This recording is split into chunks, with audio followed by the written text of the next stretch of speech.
Well, the OSCE has a very specific role to play. There are other organisations and they all have their particularities. What's special about the OSCE is it's a crisis resolution and it's a crisis prevention organisation. So it has a very special place. And remember, it was born out of the Cold War, so at a time when you really had difficulties throughout the whole of Europe and the whole of the world indeed, to bring people together and to foster peace. The OSCE is able to act in a crisis. It's able to act not just to stop crisis, also to see the signs of potential crisis arising, but able to get into the field very quickly to help in a way that other organisations might not be able to. The OSCE is interesting in that it has an acquis over a long period of time. One important thing to remember is that the OSCE has 57 participating states.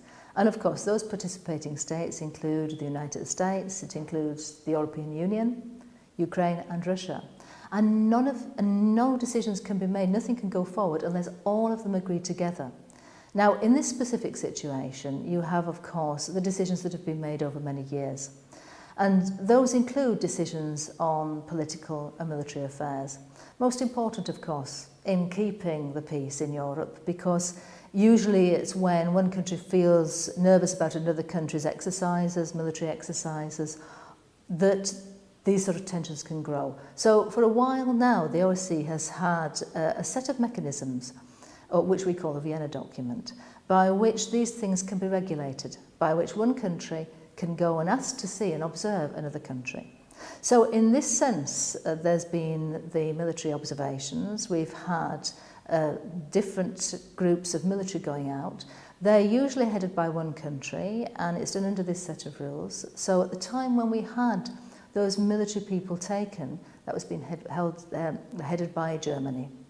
So you've got that. At the same time, in the field there now, there's a special monitoring mission. And this is quite distinct in that these are civilian people. These are people who are not military.